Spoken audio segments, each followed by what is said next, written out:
जय हिंद साथियों, आज सभी लोगों ने वीडियो के टाइटल और थंबनेल से देख ही लिया होगा कि आज की वीडियो किस टॉपिक पे होने वाली है। मेरे प्यारे साथियों, आज की वीडियो होने वाली है राष्ट्रपति और प्रधानमंत्री के शक्तियों के बारे में। आज हम जानेंगे कि आखिर हमारा देश कौन चलाता है। जिस देश भारत में हम लोग रहते हैं उसमें दो पद सबसे महत्वपूर्ण हैं, राष्ट्रपति और प्रधानमंत्री। लेकिन इन दोनों में सबसे ज्यादा शक्तिशाली कौन है और किस मुद्दे पे कौन ज्यादा है कौन कम है, इसके बारे में आज की वीडियो में चर्चा करेंगे। तो आप सभी का स्वागत है आज की इस वीडियो में। आप देख रहे हैं ब्रजेश स्टडी अड्डा के दूसरे चैनल B2 मोटिवेशन अड्डा को। इस पे आपको जीडी की वीडियो देखने को मिलेगी, साथ में शॉर्ट वीडियो में हमारे ISP से UPSC एस्पिरेंट के लिए मोटिवेशनल वीडियो देखने को भी मिलेगी। शुरू करेंगे आज की इस वीडियो को। चैनल में पहली बार सब्सक्राइब जरूर कीजिएगा, अपने दोस्तों तक वीडियो को शेयर जरूर कीजिएगा। देखिए साथियों, हम सभी लोग जानते हैं कि हमारा देश भारत द्विपदीय कानून व्यवस्था रखता है। देखिए, किसी राष्ट्र में प्रधानमंत्री का पद नहीं होता है तो किसी देश में किसी राष्ट्र में राष्ट्रपति का पद होता है, लेकिन नगण्य के बराबर होता है।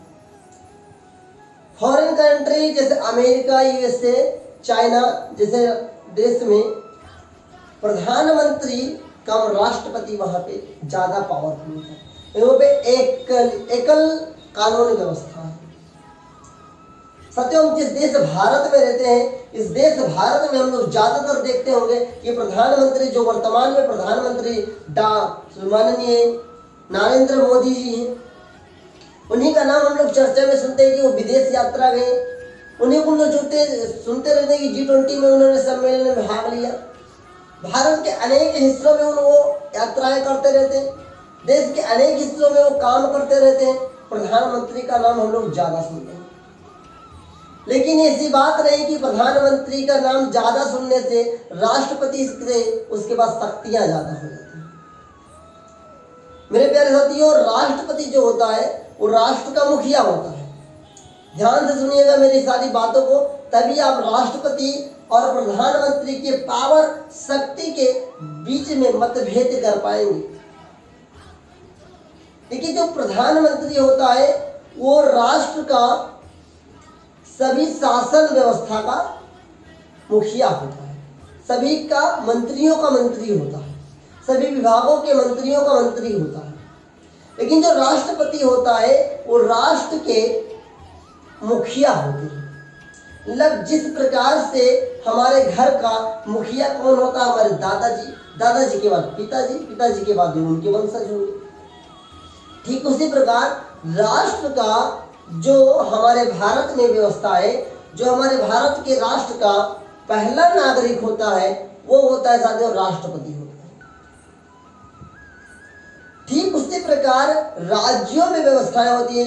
राज्य का प्रथम नागरिक राज्यपाल होता है, राष्ट्र का प्रथम नागरिक राष्ट्रपति होता है, राज्य का प्रथम नागरिक राज्यपाल होता है। देखिए, राष्ट्रपति के हस्ताक्षर के बिना कोई कानून पारित नहीं होता। अभी मैं आपको राष्ट्रपति की शक्तियां गिनाऊंगा साथियों, याद रखिएगा। राष्ट्रपति के हस्ताक्षर के बिना, राष्ट्रपति के अनुमति के बिना कोई कानून पारित नहीं होता।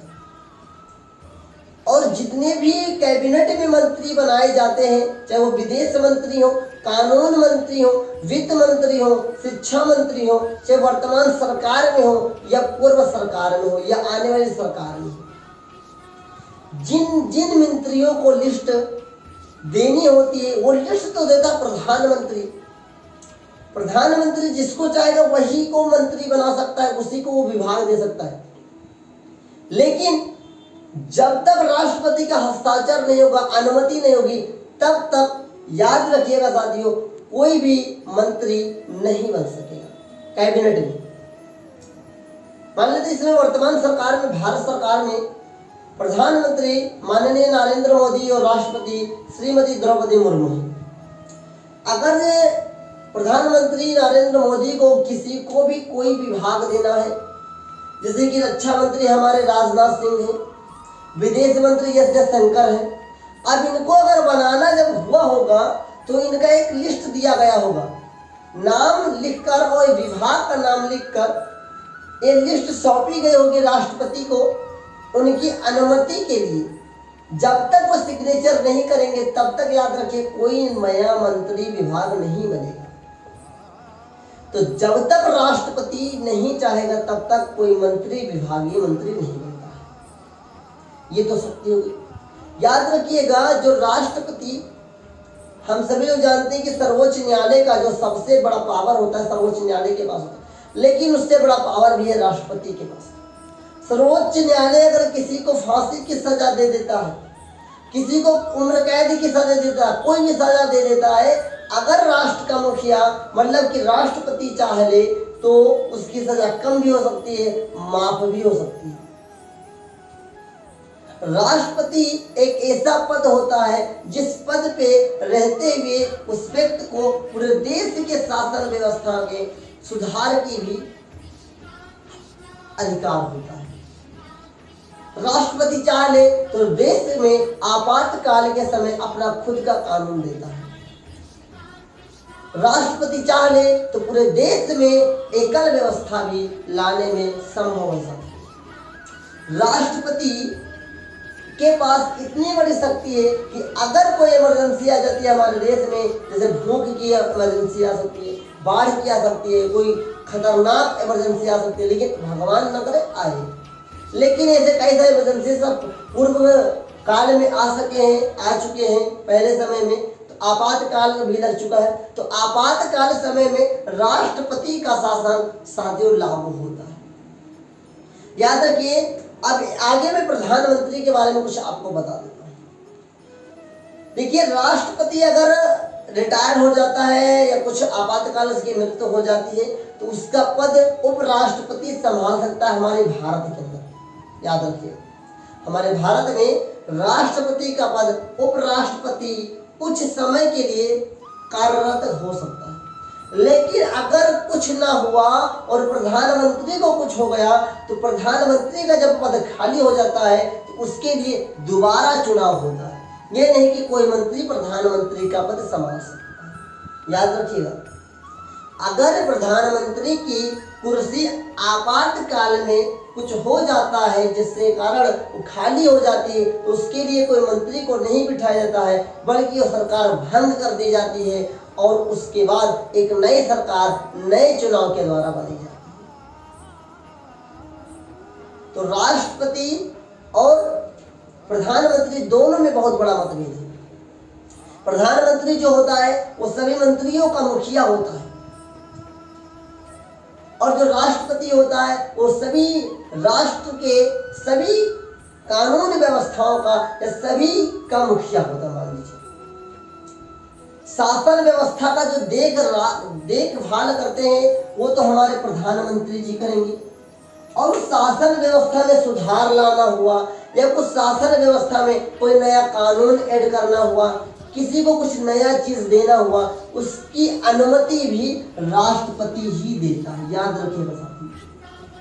तो दोनों की शक्तियां अपने अपने लेवल पर बहुत ही अच्छी है और बहुत ही बेहतर है, बहुत ही मजबूत है। लेकिन आपके मुताबिक जितनी बातें मैंने आपको बताई हैं, इस ज्ञान के मुताबिक, इस नॉलेज के मुताबिक आपके अनुसार किसके पास सबसे ज्यादा शक्ति है, किसके पास सबसे ज्यादा ताकत है, राष्ट्रपति या प्रधानमंत्री?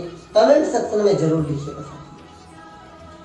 अब देखिए, राष्ट्र को चलाने के लिए कानून की जरूरत होती है, शासन की जरूरत होती है, तो वो तो चलाते हैं हमारे प्रधानमंत्री, और उस कानून में इम्प्रूव लाना और उसकी देखभाल में नए चीज को गठन करना, उसकी अनुमति हमारे राष्ट्रपति जी देते हैं।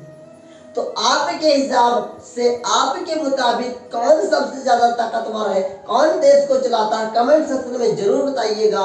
और मेरे ओपिनियन जो थे मैंने आपको बता दिए कि प्रधानमंत्री की पावर क्या है, राष्ट्रपति की पावर क्या है। दोनों की पावर अपने अपने टाइम पर बहुत बहुत विशाल होता है साथियों। तो आई होप आपको राष्ट्रपति शासन और प्रधानमंत्री शासन अर्थात दोनों की शक्तियों में मतभेद आसानी से समझ में आया होगा। क्या आपने इस वीडियो के द्वारा सीखा है? कमेंट सेक्शन में जरूर लिखिएगा। और आपके मुताबिक इन दोनों में से कौन देश को चलाता है, किसके पास सबसे ज्यादा पावर है, कमेंट सेक्शन में जरूर लिखिएगा। आपके कोई भी क्वेश्चंस अगर जीके से रिलेटिव है तो कमेंट सेक्शन में जरूर पूछ लेगा। मिलेंगे एक नई वीडियो में, तब तक के लिए जय हिंद, वंदे मातरम साथियों।